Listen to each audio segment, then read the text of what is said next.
January brings the first test for 2024 contenders seeking the White House. C-SPAN offers unfiltered coverage of events leading into the Iowa caucuses. Get access to speeches and results with the free mobile app, C-SPAN Now, or watch live on the C-SPAN networks.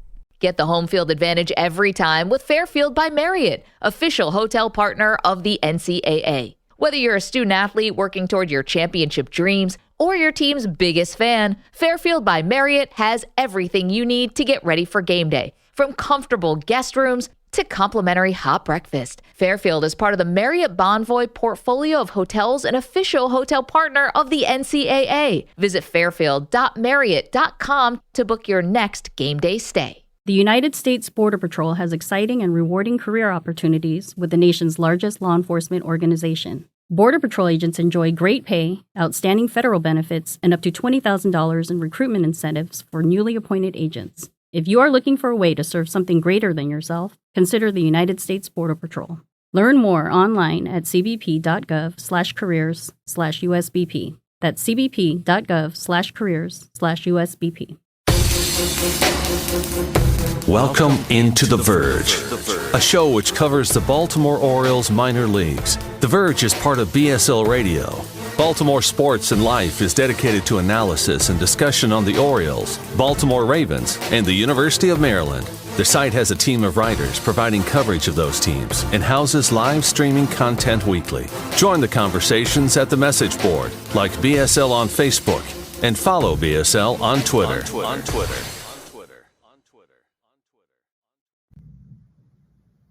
Want to make a podcast? Spotify's got a platform that lets you make one super easily, then distribute it everywhere and even earn money, all in one place for free.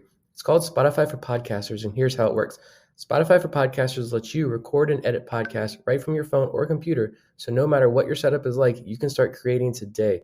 Then you can distribute your podcast to Spotify and everywhere else podcasts are heard. Video podcasts are also available on Spotify. With Spotify for Podcasters, you can earn money in a variety of ways, including ads and podcast subscriptions. And best of all, it's totally free with no catch. Ever since we discovered Spotify for Podcasters, we feel like having options like video podcasts and Q&A lets us be more creative on another level. I highly recommend you give it a try. Download the Spotify for Podcasters app or go to www.spotify.com/podcasters to get started.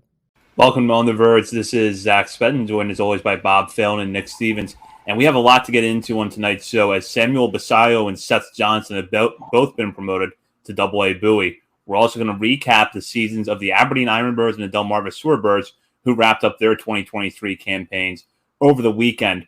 First, though, we do have a little bit of an announcement here because we're gearing up for our live show on October 2nd at Checker Spot Brewing. And we are happy to announce the first confirmed guest for the show. And Bob, you're the one who puts the work into booking the guests on the show, so you want to do the honors?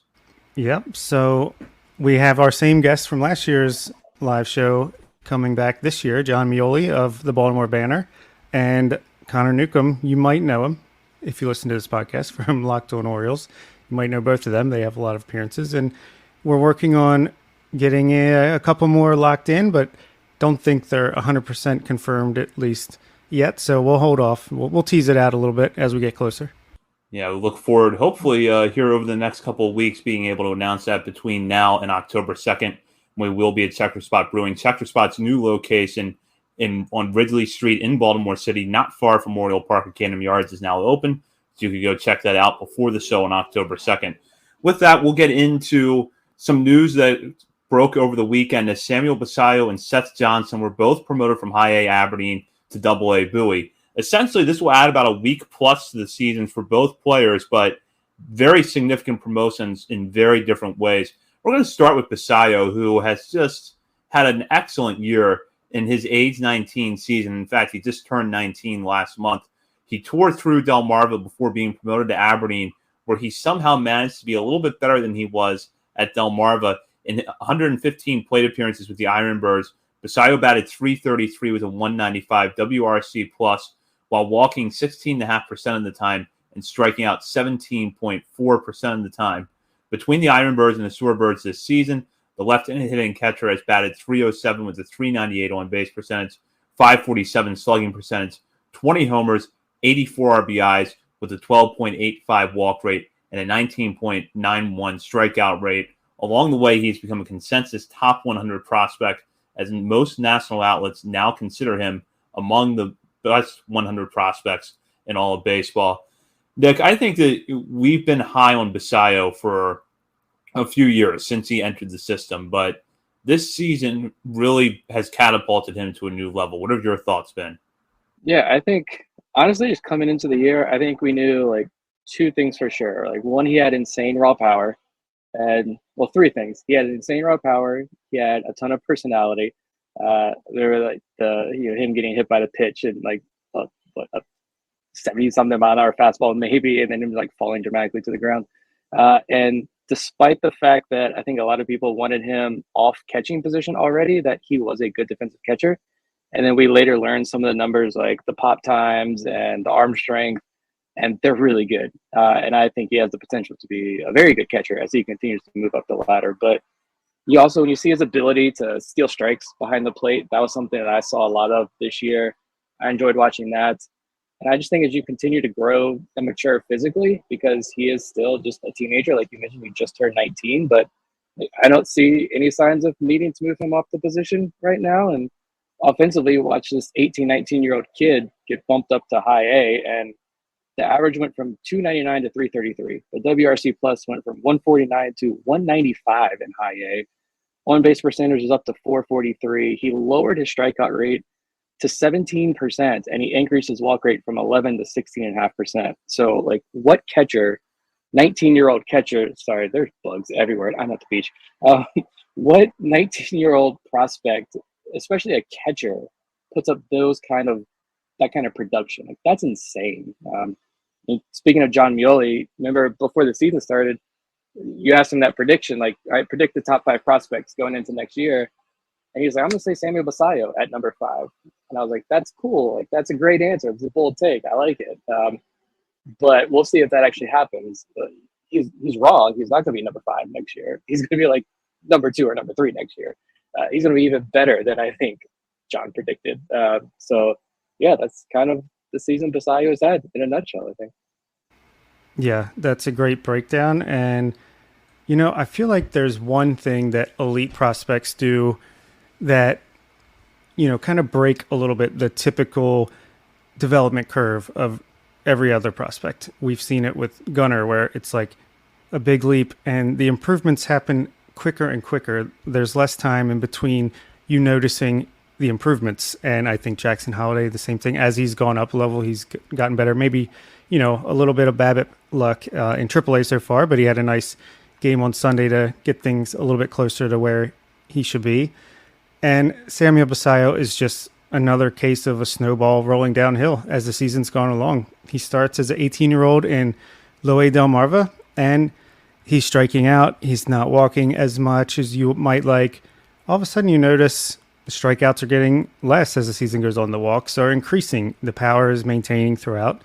And he gets bumped up to high A Aberdeen. He starts off 2 for 26, and then it just clicks into place. His numbers since August 9th, like the last 4 weeks of the season, simply absurd. He batted .429 with a 1444 OPS, 269 WRC plus, a 486 ISO, 17.6% walk rate, and only 15.3% strikeout rate.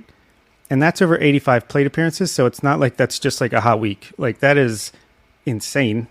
And now he's going up to AA Bowie, which is a more hitter-friendly environment. Obviously, it will be a learning experience, even if it's just a week or so for him, given that the toughness of pitchers he's going to face is going to go up. But after getting my first live look at him in Aberdeen on Sunday, this kid is special. I would be shocked if he's not a star in the league, not just because of his baseball skills, but like Nick said, we noticed even a year or two ago, his personality. It reminds me of Anthony Santander, like the confidence, but just good-natured, having fun. You can tell he's having fun, everything he's doing. Like I was telling the guys before we started this podcast, Creed Willems, Gene Pinto strikes out a guy to end the second inning. Creed throws the ball down to first base towards Basallo. As he's running in, he catches it behind his back, gives a little smirk and a wink to a kid in the stands, tosses him the ball. Like Nick said, he just turned 19 a month ago, and he's already showing this confidence. Like, at one point, he tried to lay down a bunt for a base hit down the third baseline.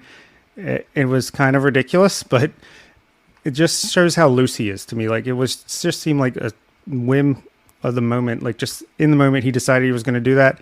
Didn't work. Oh well.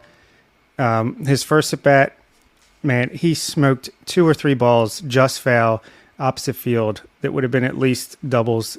One of them might have been a home run, and still, even though he was down 0-2, 1-2, he rocks a triple into the right center field gap off the wall in a deep center field area for Aberdeen. Would have been gone in Bowie. So yeah, I literally cannot say enough good things about Samuel Basallo, and it's kind of crazy because we're like, oh, Adley Rutschman, no one could be a better prospect than Adley Rutschman in the Orioles system. Oh, Gunnar Henderson, no one could be better than Gunnar.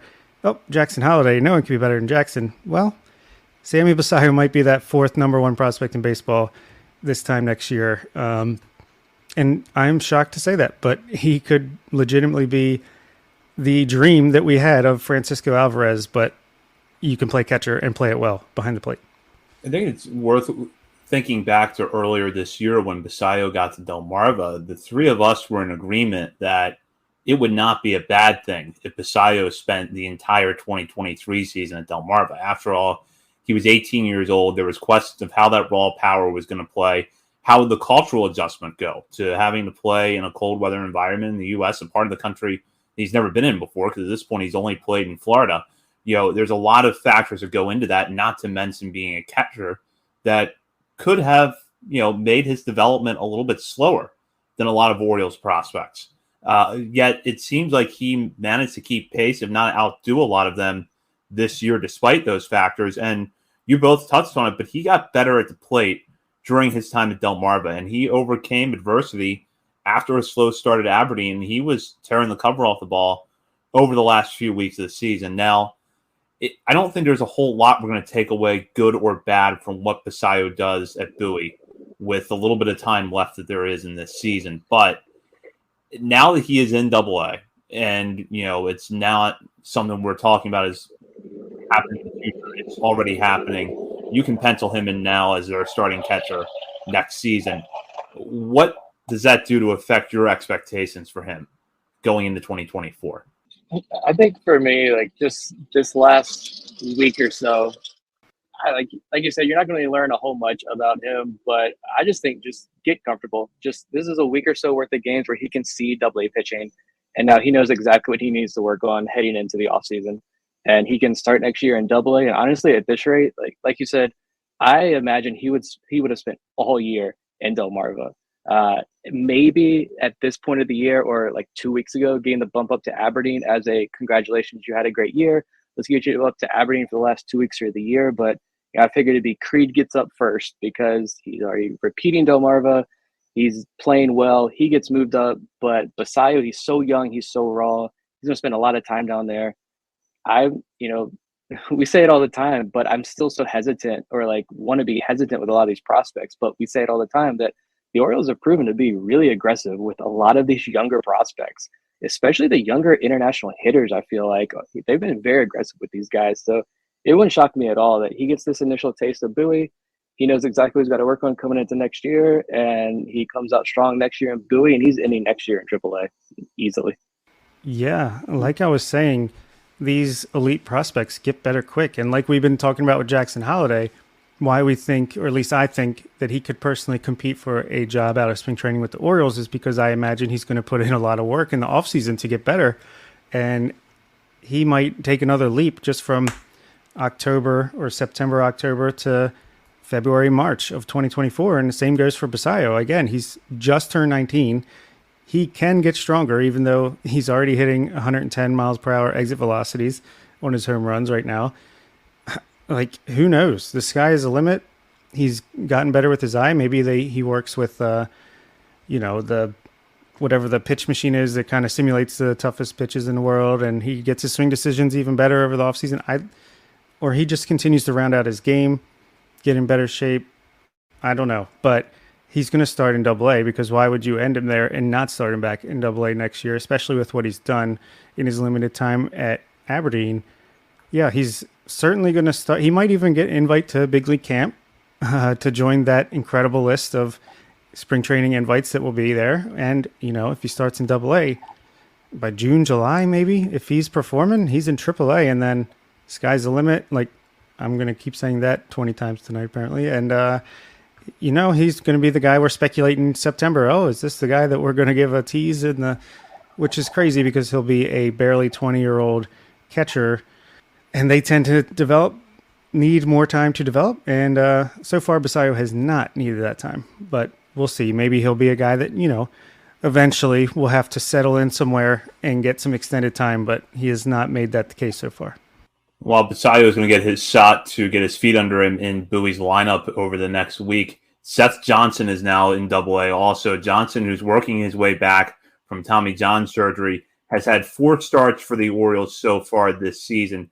He's pitched 7 1/3 innings between 3 levels. And really, when you break it down on a game-by-game level, he's had 3 very good, clean outings with 1 bad one mixed in there against Jersey Shore back on August 31st. But nonetheless, he has looked really good. And from the national writers we have had on the show that were following Johnson during his time in the Tampa Bay Rays system, the hype has been pretty substantial. And it's just been a matter of whether or not, not a matter of whether or not, a matter of when he can get healthy, get adjusted to a new organization, and show what he could do. There's a feeling when you watch Johnson that he could be this time next year, if not the top pitching prospect in the Orioles system, certainly one of the top. For now, though, he'll have a shot to have probably at least 1 outing in Bowie before this season wraps up. Nick, I'll start with you here. We're just now getting our eyes on Johnson as an Oriole for the first time. But this is pretty significant that he is getting to AA in his first summer back from Tommy John surgery. What are your thoughts been on him so far, and what do you think we can reasonably expect next year? Yeah, I think this year it's just haven't seen too much of him, obviously, and it's a couple innings off Tommy John surgery, so I don't have any major takeaways. Just really been impressed with the strikeout and walk numbers. Honestly, 10 strikeouts, 3 walks, no home runs allowed in 7 innings. I know usually the command is one of the last things to come back when you're returning from Tommy John, but he hasn't really shown any issues there. And I think, he probably begins next year. He could be a guy, honestly, again, talking about being aggressive with these guys. Yeah, I could see him being a candidate for a short stint in Bowie. He spends a couple weeks there, but maybe he goes to the Arizona Fall League. I don't know. A guy rehabbing, I don't know if the Orioles are going to be super open to that, honestly, but we'll see. But I could see him having a really good offseason down in Sarasota over the winter, and then a good spring training leads to a fairly short time in Bowie next year. He's up in AAA, and he's pushing for a major league roster spot by the end of next year. Maybe that's a bit aggressive considering that he's just coming off Tommy John surgery, but when he went down with Tommy John surgery, he was already still pretty raw as a pitcher. But the stuff is that. The stuff is as good as I go back to our conversation with Aaron Layton. He really, really got me excited about Seth Johnson. And I mean, if the stuff truly is that good and he can settle back in quickly from the surgery, then I think, to repeat what Bob said, the sky is limit with Johnson as well. This is a high ceiling guy that the Orioles got for super cheap because he was going to be out for the year. I think there's a massive wait and see project there with him, but he could pay off big dividends. This is a guy that I am genuinely excited to see go full strength next year. Yeah, we're super excited, and justifiably so, for Chase McDermott, who has, progressed and developed under the Orioles since they traded for him in the same trade, by the way. And, he's knocking on the door, and Seth Johnson has better stuff, and it's back. Following his Tommy John, he's sitting 96.2, something like that. He's touching 99, 100. He's got great stuff, and I do think he's going to be fast tracked because of his age, and he's going to be healthy. If his stuff is back, I don't see any reason to baby him. I think it would be nice if he could play in the AFL. Like Nick said, it's a great point. I don't know. They might want to be more in control of how his innings over the offseason go, coming back from injury, but yeah, start at Bowie. I wouldn't expect it to be a super long stint in Bowie. maybe similar, maybe even quicker than McDermott got up to AAA. And yeah, I think he could be an option, at least out of the bullpen in September. Who knows what the Orioles major league team is going to look like next year this time, but they'll probably be close to 90 wins again mid-September 2024, at least we hope. And he could be a guy that helps out big time in that bullpen just with his pure stuff. And yeah, he's very exciting. You know, it's hard to evaluate and rank him when he's sitting on the sidelines with his Tommy John surgery, but now that he's back and we've seen that his stuff is back and it seems like his control isn't too worse for the wear already, yeah, I think we have a better idea of where to slot him in our prospect rankings. And I think the Orioles are probably already devising a plan for next year and when he will help the major league team. And I think it'll be late 2024 or spring training 2025 when we really see the fruits of that labor. And honestly, the only other point that I had about Johnson is the fact that the reason I'm so excited for Johnson is because the Orioles are finally getting credit on a national level for this pitching development. Finally. Like, how many times have we been yelled at and scolded and mocked for like our belief in this system to develop pitchers? And now the national media is catching on and being like, hey, these guys are actually really, really good at developing pitchers. One of the best organizations in all of baseball at doing this. And when you have a guy as I don't even want to say as raw, although I feel like he still is kind of raw as a pitcher, but as high of a ceiling as Seth Johnson in this organization, they can do really big things with him. So that's why my genuine excitement comes from there. Yeah, just give a little bit of background on Johnson for listeners that maybe don't know it or knew it at the time of the Trey Mancini trade, but have since forgotten it. Johnson actually started out at Lewisburg College, a junior college in North Carolina, primarily as a shortstop, and really did not take up pitching until after he transferred to Campbell University. The Rays saw enough that they liked Campbell to take him 40th overall in the 2019 draft. He didn't make his full season debut until 2021 because of the COVID year. Was very good that season at Low A Charleston and was off to an excellent start at High A Bowling Green the following year before suffering the injury and undergoing Tommy John surgery. So even though you might look at his MILB player page, see that he's going to be 25 next week. He's in Double A this year, was drafted back in 2019. He doesn't have that typical pitcher's trajectory. Nonetheless, though, I think that people who had the chance to watch Johnson throw before he was hurt really liked what they saw. Clearly, the Rays, an organization that knows what they're doing with pitching prospects, liked what they saw a few years ago. So this is a guy that I had pretty high hopes for. And I agree with the two of you that the trajectory next year could be kind of quick out of Bowie.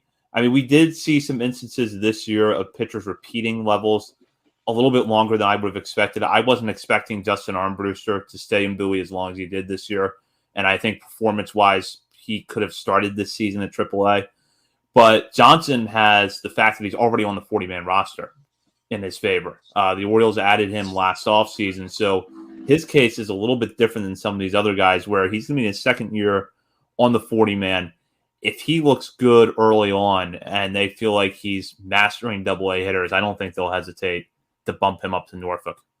Yeah, great point about the 40-man. If they need an arm, they're going to use it. So that puts him in a better chance of moving up quickly and helping the major league team, even if it's only like, oh, shoot, we need an arm for tomorrow only. Let's just bring Seth Johnson up for the day. If we need him, he's here. If not, we can send him right back down. So, yeah, good point.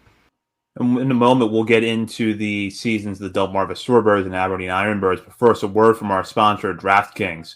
Football is back in full swing with another week of epic games. And who's got you covered on the action for every single one of them? DraftKings Sportsbook, official sports betting partner of the NFL. New customers can bet $5 on football and get $200 instantly in bonus bets. Nobody's missing out on the action this season. All DraftKings customers can take advantage of 2 new offers every game day this September. Get in on the NFL Week 2 action with DraftKings Sportsbook. Download the app now and use code ONTHEVERGE to sign up. New customers can bet just $5 and take home $200 instantly in bonus bets. Only on DraftKings Sportsbook with code ONTHEVERGE. The crown is yours.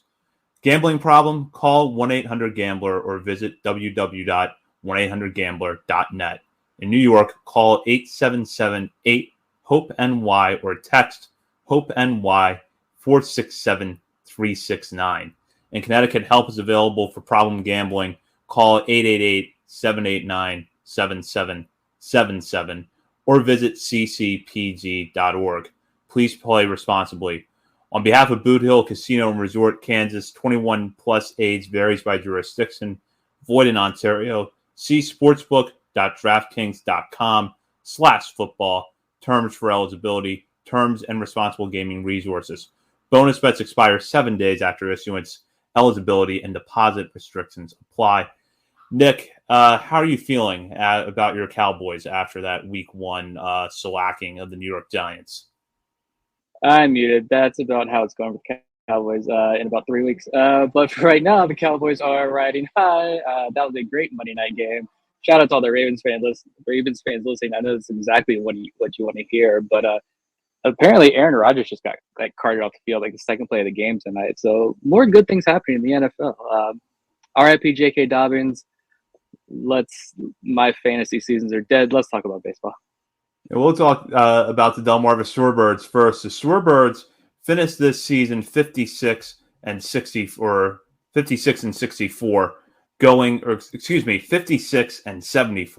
I'll get my numbers straight there. They finished both halves the same record. They went 28 and 37 in the first half, 28 and 37 in the second half.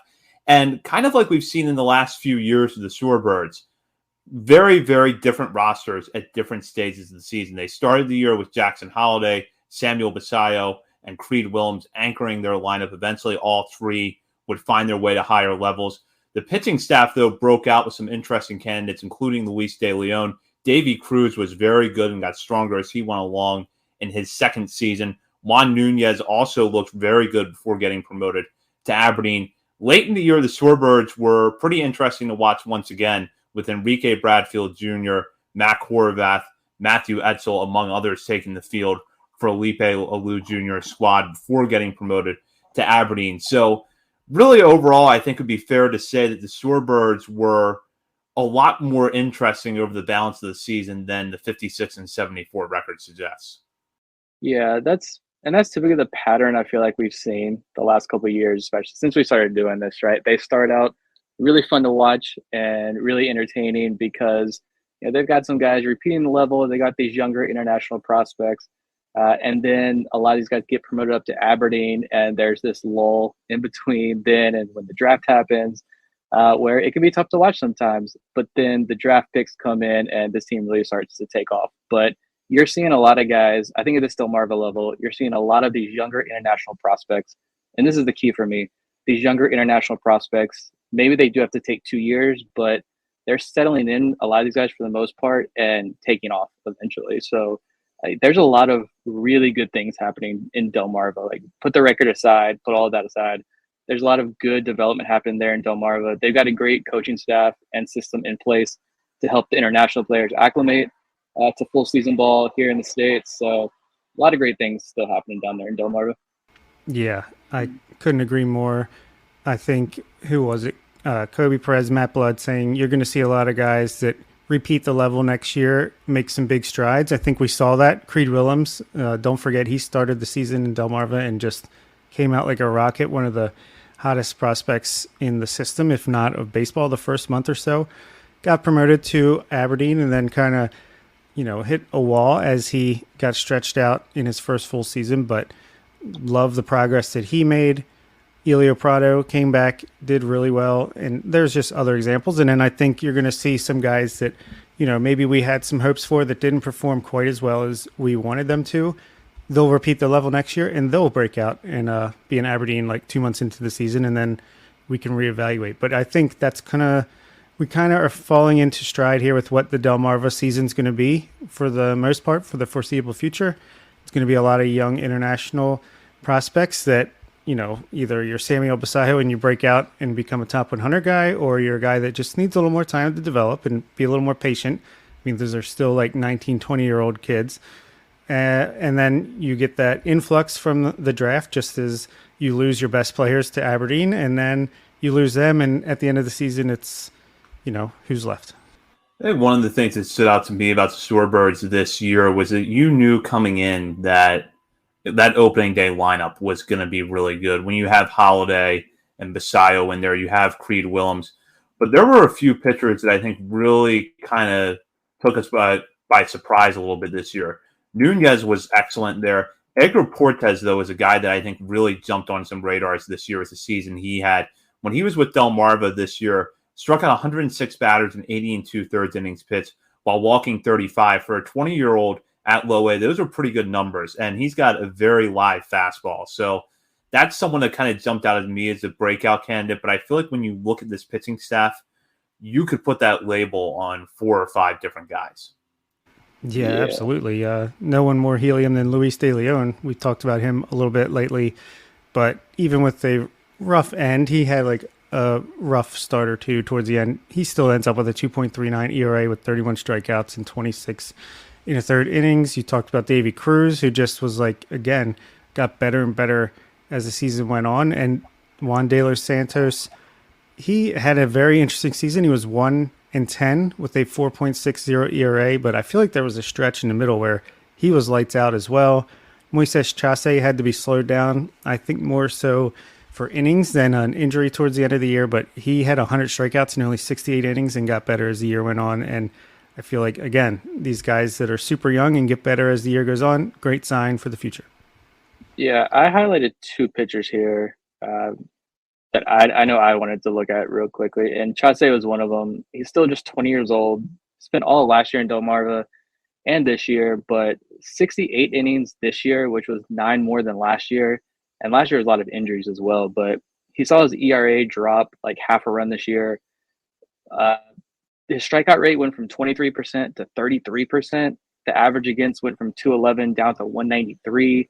I think really overall, everything improved pretty dramatically except the walks. I think he did walk more guys this year, but he only walked 9 guys over his last 21 innings, which was a big improvement. So I think it's good to see him trending in the right direction there at the end of the year.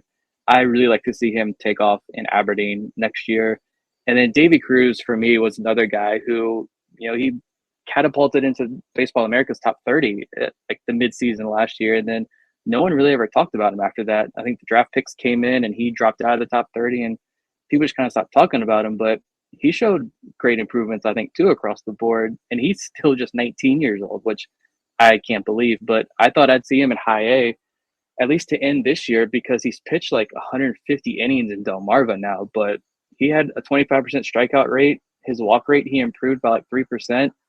He lowered his xFIP by more than a run, I think, this year. And he doesn't have the velo, I don't think, that Luis De Leon does. I don't think very many people do have that type of velo from the left side or any side, but he does, I think, have a starter's repertoire. And Davy Cruz and Moises Chase, I'm really hoping are kind of solidify that Aberdeen rotation next year, because those are 2 of the younger pitchers, international pitchers, that I'm pretty stoked to watch. And real quick, I do want to mention Teddy Sharkey because, wow, this guy, we heard he's a psychopath, but he's also electric and dominant on the mound. I feel like this is a guy that's going to start in Aberdeen's bullpen next year and might be making a case to get to the majors by September of 2024 if he keeps this up, because he is phenomenal. In 10 innings pitched, 2 in the FCL, 8 in Delmarva, he has given up 4 hits, 3 walks with 16 strikeouts, and yet to give up a run in his professional career. So, I'll cue the Jaws theme music here. One guy offensively that I wanted to mention, because we're not going to get a chance to talk, probably not going to get much of a chance to talk about him for the rest of the show. Tavian Josenberger, if you look at him compared to the other 2023 draft picks out of college, guys like Matthew Etchell, Enrique Bradfield Jr., Matt Horvath, I think it'd be fair to say that Josenberger, maybe it took him a little bit longer to get his feet under him in pro ball, but he went on an excellent run at the end of the season. Over his last 8 games, he went 13 for 29 to plate, 6 walks to 9 strikeouts. And here's what kind of blows me away about this. Out of those 8 games, 5 of them were multi-hit games. We heard about that bat-to-ball skill that he brought over out of college from Arkansas, the fact that the power was coming around a little bit. And, that first summer out of the draft, I don't know that you're going to learn a lot about a guy, but I kind of saw there over the final couple weeks where the makings for Josenberger to be a pretty solid player in professional ranks are there. I just think he was a guy who's a little bit more raw than everyone else, but the Orioles did take him fairly early on, a third round pick. So they obviously like his ceiling. I just think he's, again, I hate to put that kind of bad juju comp on him, but I do just continue to get like Reed Trimble vibes, like Reed Trimble when he was drafted vibes. He can play, Josenberger can play the dirt as well. He has that ability. I don't know if we'll ever see that, but he's athletic enough to play on the dirt. And he's got the sneaky power. He's a super athletic outfielder, can play all three outfield positions, I believe. So I think this is a guy who might take a little bit extra time. He's a 21-year-old college outfielder out of the SEC. So I know that's weird to say he might take some extra time, but I think he will. But he could be a guy that if you're patient enough and this system works with him the right way and it just clicks between these two parties, I think Josenberger could be a really good find there in the third round. Yeah, he got really hot there, like Zach, you were saying, and really got his numbers up to a pretty respectable level in a hurry. He was batting in the 100s for a long time, and he ended up 256 with a 698 OPS in Delmarva. He did walk consistently throughout, even when he was slumping, so he's got that good eye that the Orioles look for. I think, it's hard to really take anything away from these guys that are just coming out of the draft. They're probably not tinkering too much with them. They're probably just letting them get some professional experience, and if they start out really hot like Matthew Etzel and Enrique Bradfield, Matt Horvath, then they'll promote them and give them a little more of a challenge. But I think the full season is when you really see what we have here, and still completely optimistic with Josenberger and what he's got, and especially that little flash that he shows that what he's capable of. I had one more hitter that I just wanted to point out from Delmarva real quick. Anderson De Los Santos, just didn't want to pass it by without throwing his name out, because I strongly believe that if you just look at his numbers, like the baseball card stats, you pull up his player page, you look at that, you look at the OPS, you look at the batting average, you're like, all right, what's so special about him? He's had some of the best batted ball data in the organization, I think, for like the last 2 years. I know he's been a guy that John Mioli has highlighted on numerous occasions. I remember at the beginning of the year, remember when he got mysteriously cut on the MILB transaction page. And there were some people like in the organization I know that we were talking to, like, I don't know what that was about. There was like a mad dash there because I think the organization really does like this guy a lot. He's only 19 years old, so he won't turn 20 until January. I think it's easy just to say, oh, he'll repeat the level and break out. And I know we say that a lot, but I genuinely think that De Los Santos is, if I'm putting my money on one guy to do that next year, it's going to be De Los Santos. Completely agree. I have a couple other guys too, but on De Los Santos, if you look at his time from July 15th to the end of the season, so 2 solid months there, he did bat 266 with a 730 OPS. That's a 106 WRC plus. ISO's a little bit higher. The walk rate's creeping up to like a league average level. Strikeout rate was a little bit down from his full season numbers. And yeah, I completely agree that I think he's going to be a huge breakout candidate in 2024. And I also wanted to shout out a couple guys. Steven Acevedo, who feels like he's been in this system for a decade. He's still only like 20 years old. I think he's still only 20 years old because he was signed when he was 16. He really started to put it together. On one of the dailies recently, I broke down like his season in chunks, and he just progressively got better and better. He's learning to tap into that raw power that we knew he had in his 6'4" frame, and really, as the season went on, he was just hitting bombs, doubles, home runs here and there, walking more. Really think, is another case for why don't give up on these guys super quickly, especially when they're this young in full season ball. It could take 1, 2, 3 seasons. So Michael Hernandez, you still have a little bit of hope. And Angel Tejada, another guy who deserves a shout out just because who knew, right? Like that he would get up to Delmarva. He didn't play in the FCL this year. He was in Delmarva. He started a little bit late, but he played his entire season in Delmarva.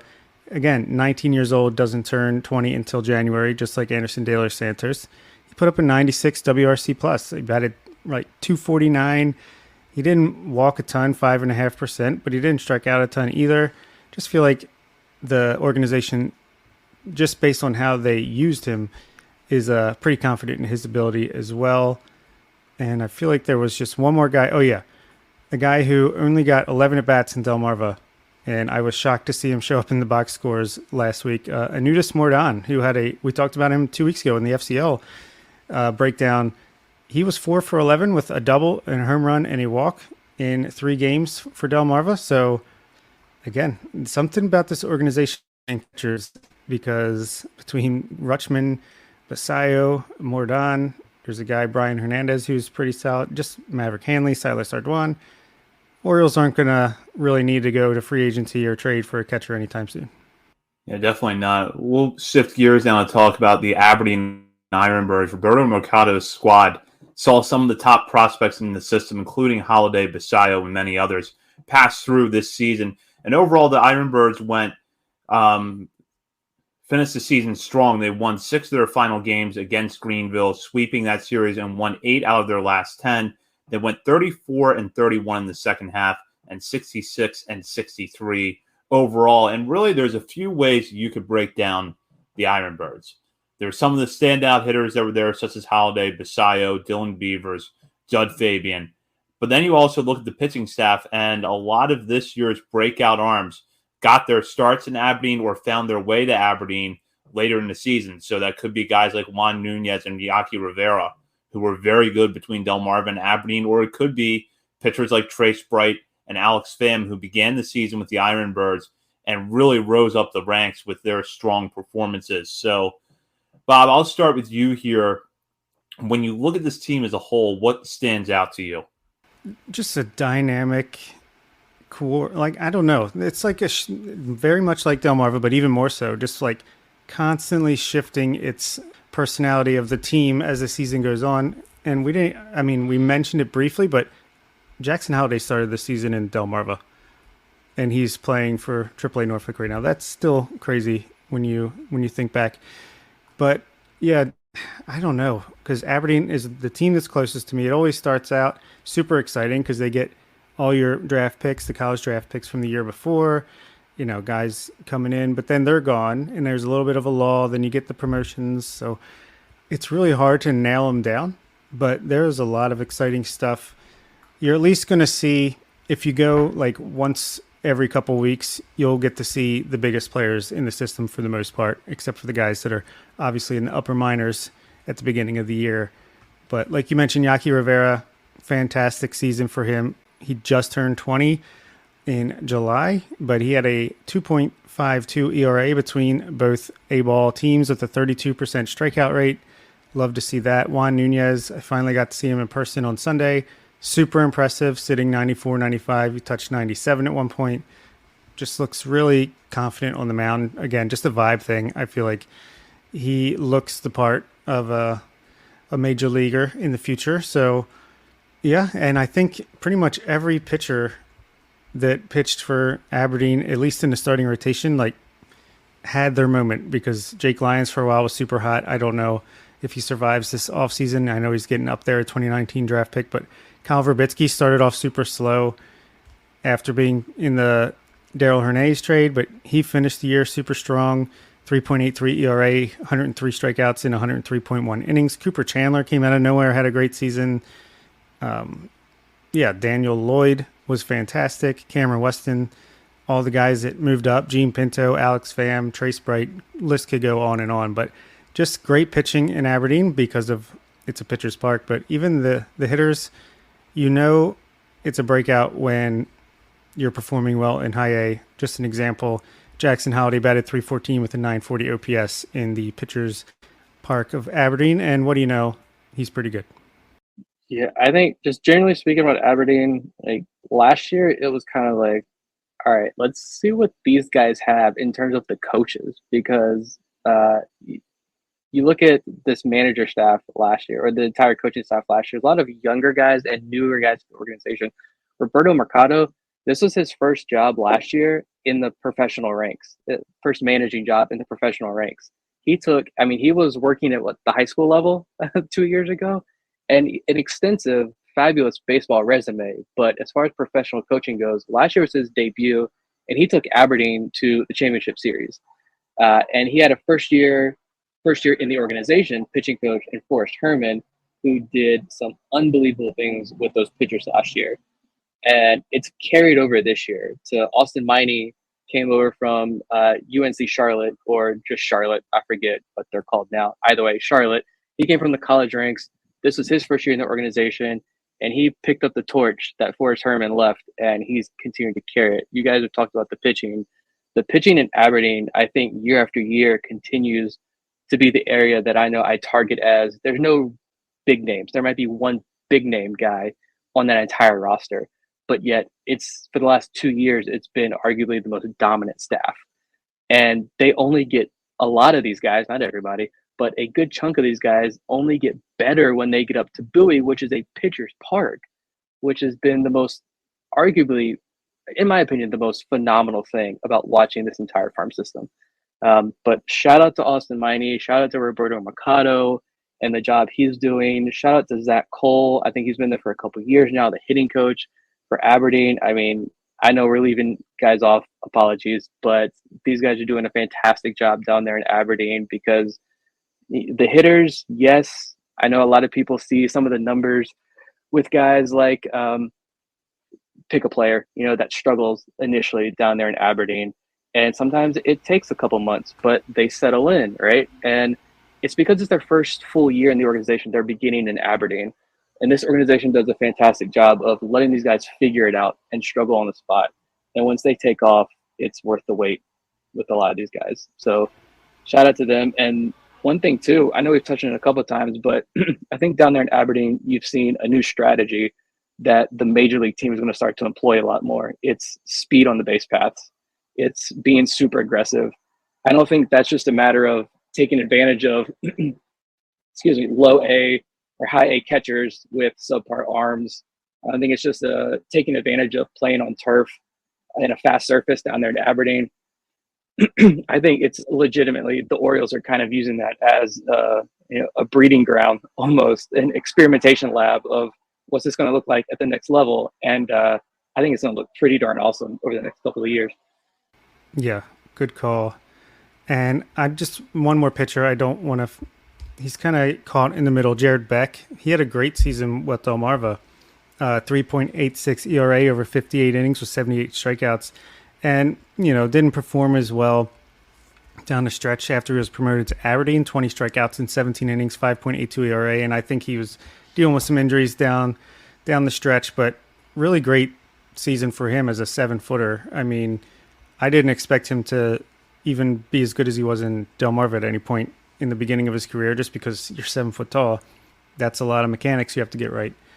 But yeah, if we can focus on some hitters in Aberdeen, Frederick Ben-Cosme, a favorite of ours, I feel like is one to lock in on, just because you might think he did have a little bit of a disappointing season, but you might think it was not a good result this year. But I still am a believer in this kid.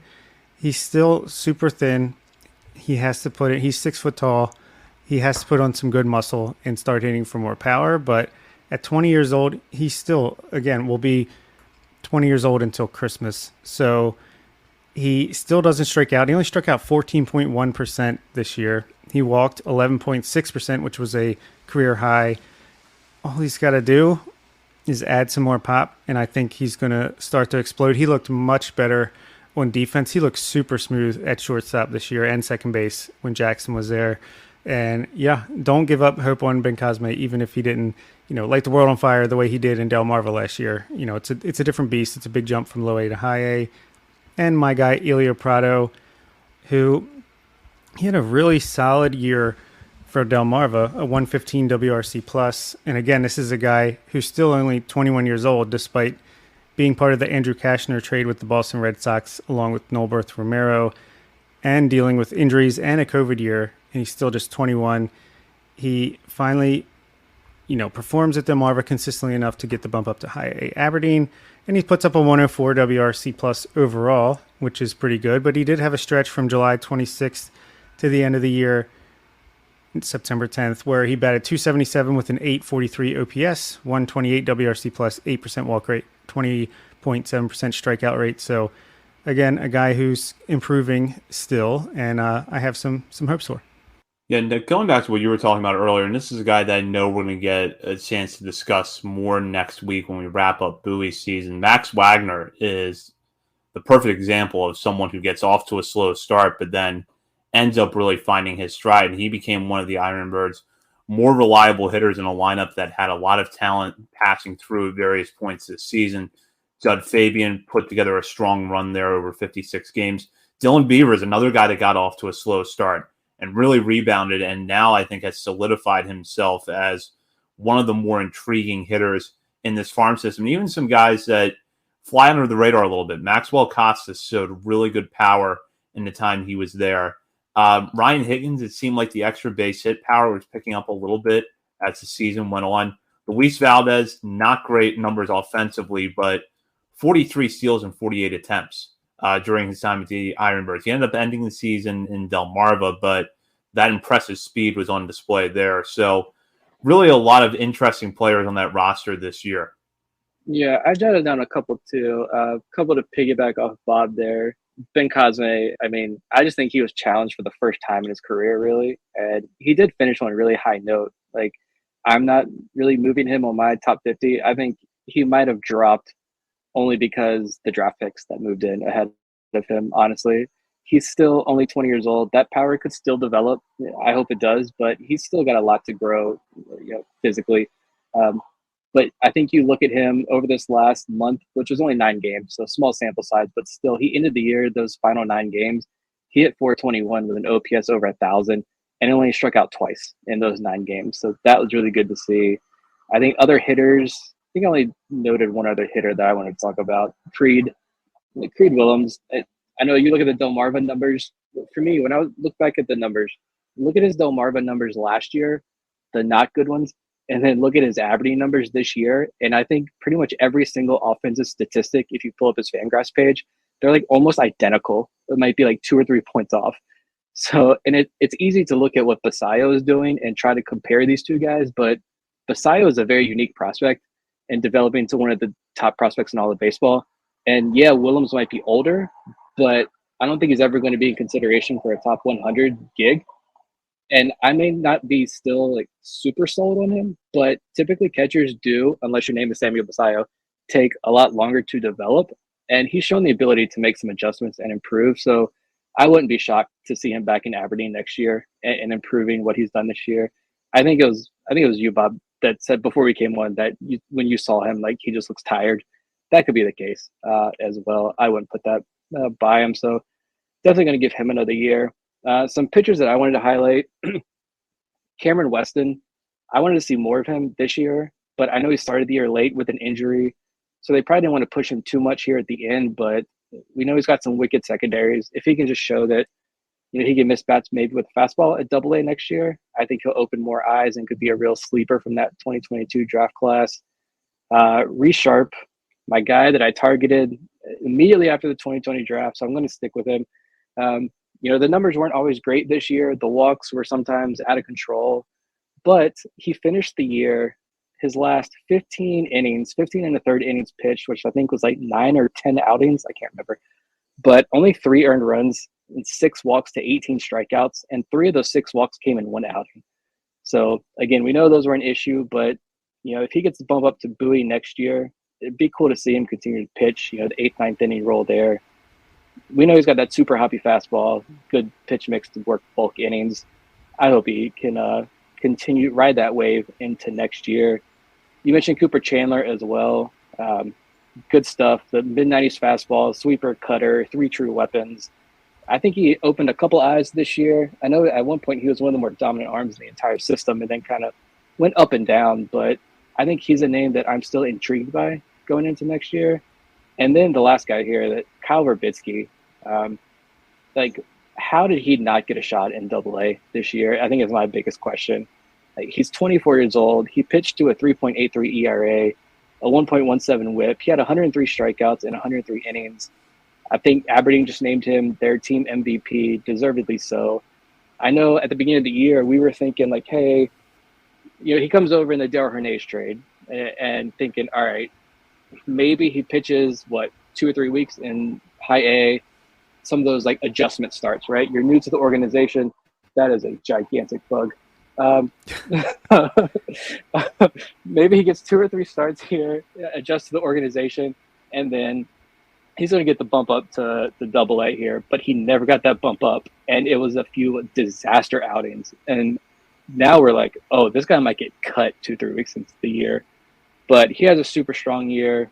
Hopefully the organization is still high on him. They did target him for a trade, so maybe it's just like a logjam up there in the upper levels of the minor leagues, and he was blocked by that. So, but regardless, he had a fantastic year as well down there for the Ironbirds.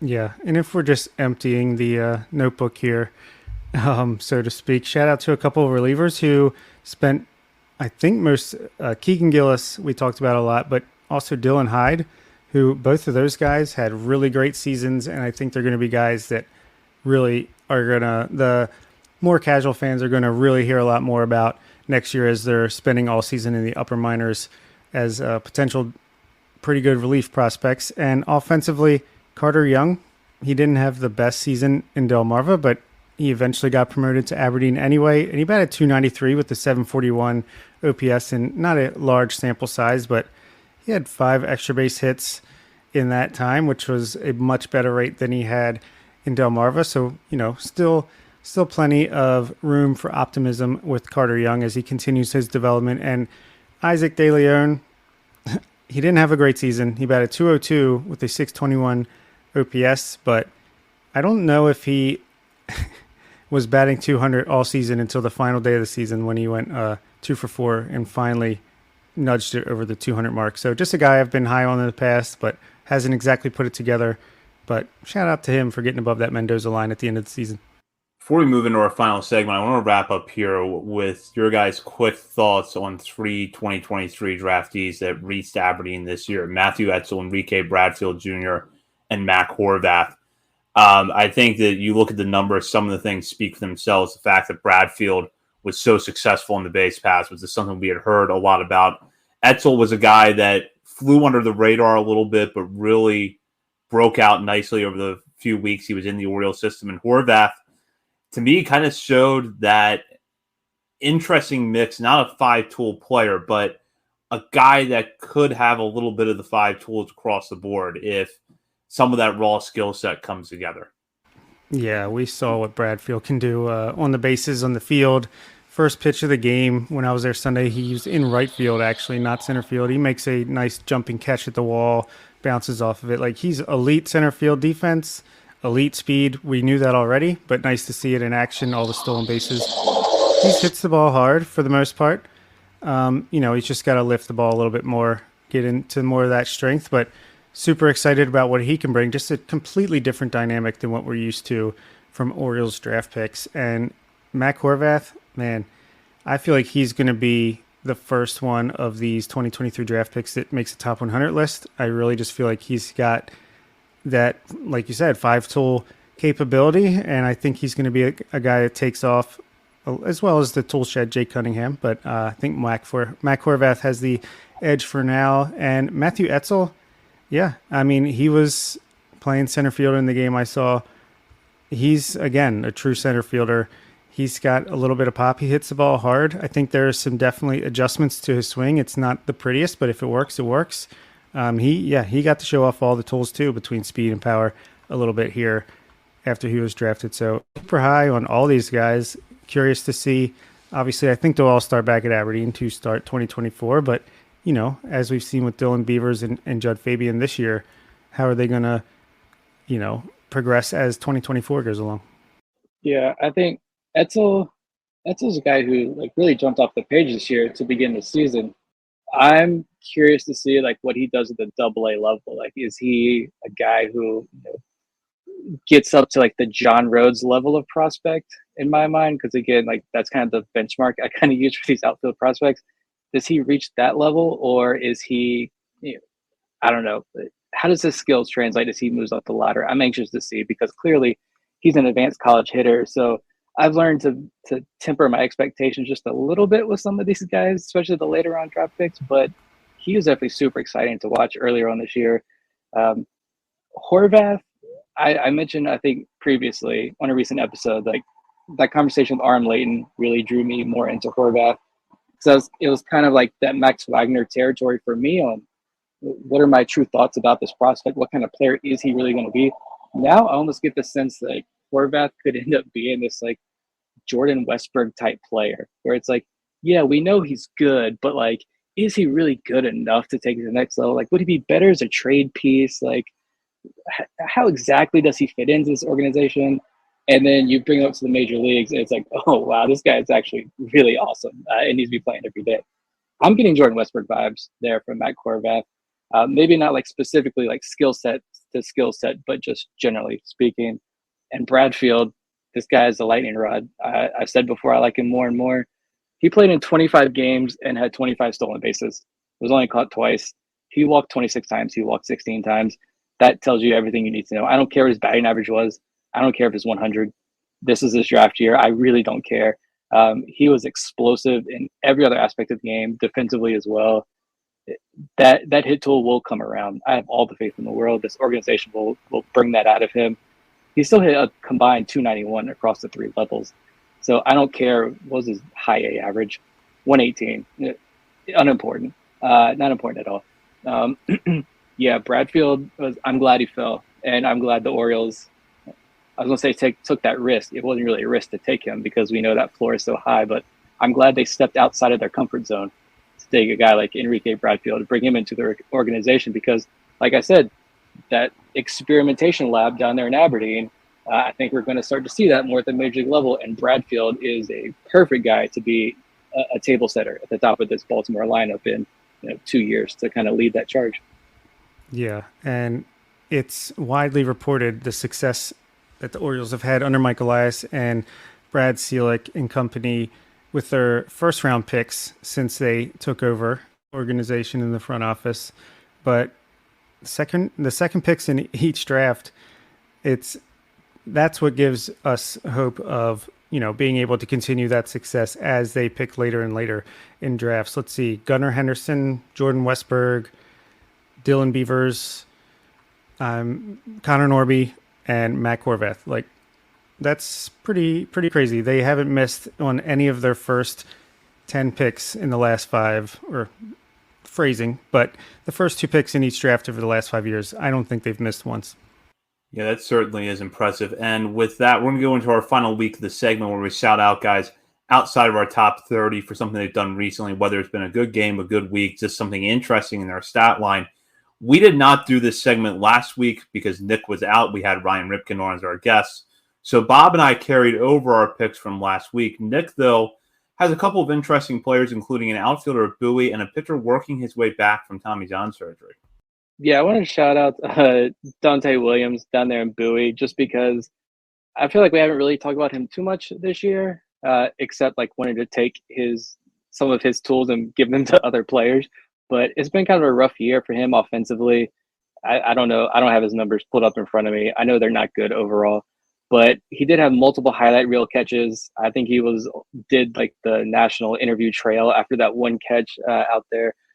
But the bat just never really broke through this year. But last week he hit 375 in 5 games, had an OPS over 1,000, 2 doubles, 6 walks, just 2 strikeouts. We know he's a strong defender in center field. He's fast on the base paths. He's a lefty. Like, if that bat could just improve just a little bit, like, I think he could be a fun option for the Orioles. But we'll see what next year brings. And I just want to shout out Zach Peak. Again, someone we really haven't had the chance to talk about a lot this year because he just returned from Tommy John surgery, but he had 4 no-hit innings with Aberdeen last week. He walked just 1 guy, struck out 6. Like, the Darth Vader might be back, guys, and I love it. I cannot wait for a fully healthy Zach Peak next year, back in Bowie, just shoving. Good stuff. Good choices. Yeah, I picked Billy Cook last week because he entered the 2030 club. Well, now he has 24 home runs and 30 stolen bases. So this week he has a chance to join the 25-30 club, him and Judd Fabian both. So shout out to Billy Cook. We've talked about him a lot as far as just an underrated position prospect in a system just laden with position prospects.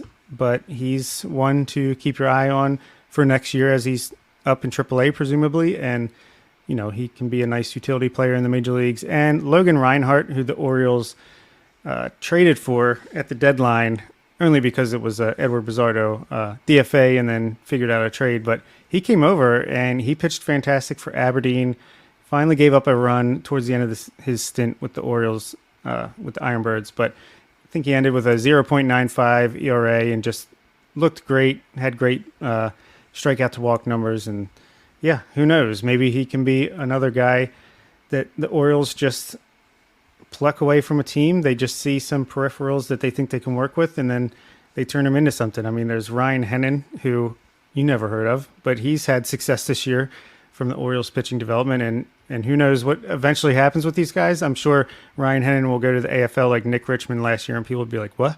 Who? But yeah, they've had success in the minors with this. We'll see if they can eventually get one of these guys up to the majors. Maybe Logan Reinhart could be the one. Good choices. I'm going to go with my hitters. A guy that Bob mentioned a few minutes ago, but I want to take a few minutes to talk about Carter Young, who was promoted to Aberdeen after 85 games at Delmarva, and it was a mixed bag. There was a couple of stretches there where Young had hit the ball really well, but you look at some of the underlying numbers, a 236 batting average despite a 328 batting average on balls in play, a walk rate of 11.6%, but a strikeout rate of 26.8%, and a WRC plus of 89. In Aberdeen, though, Young really seemed to take some steps forward, definitely driving the ball a little bit more consistently. Hits 293, slugging percentage jumps up from 319 to 397. His on-base percentage sits at 344, despite the fact that his walk rate did come down quite a bit from where it had been in Delmarva. However, he did post a 103 WRC plus during his time with the Ironbirds. So relatively small sample size, but also at 64 plate appearances, the point where some of those advanced metrics, particularly the walk and strikeout rate, do start to neutralize a little bit. So we don't know what would have happened with Young had he had, say another 3 weeks at Aberdeen. But nonetheless, I think he ends the year on enough of a high note to give the Orioles some confidence going into 2024 that he could take a leap forward.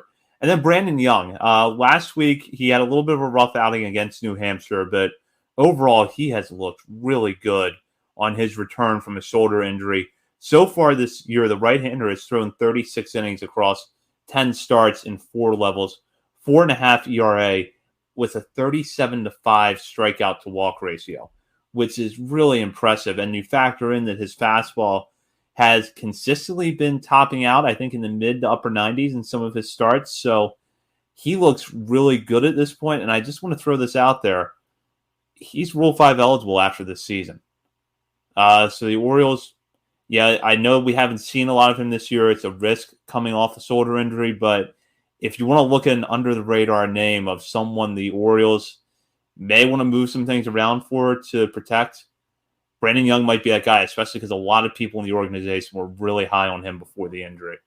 Yeah, it's going to be interesting when we finally do that episode where we break down the 40-man options, because Kyle Branovich could be, I don't know whatever happened with him. I think he went back on the injured list, never really saw why.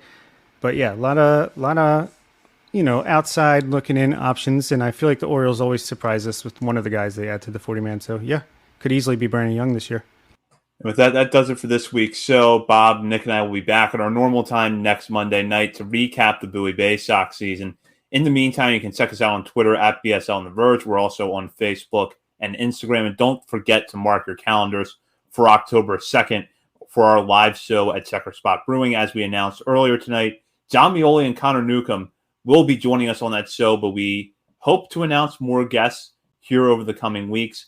While you're browsing the internet, head over to BaltimoreSportsAndLife.com for all your latest coverage on the Orioles, the Ravens, college sports, NFL, and more. And while you're there, be sure to hop on the message board and join discussion with fellow readers of the site, as well as contributors to BSL. For Bob Phelan and Nick Stevens, this is Zach Spedden. You've been listening to On the Verge. That'll do it for this week's episode of On the Verge. Be sure to check out our Patreon page where you can help show your support for the show and get bonus content, including monthly top 50 updates to our prospect list and daily game recaps during the season, and much, much more. At Grainger, we're for the ones who specialize in saving the day and for the ones who've mastered the art of keeping business moving. We offer industrial-grade supplies for every industry, with same-day pickup and next-day delivery on most orders, all backed by real people ready to help. So you can get the right answers and products right when you need them. Call, click Grainger.com, or just stop by. Grainger, for the ones who get it done.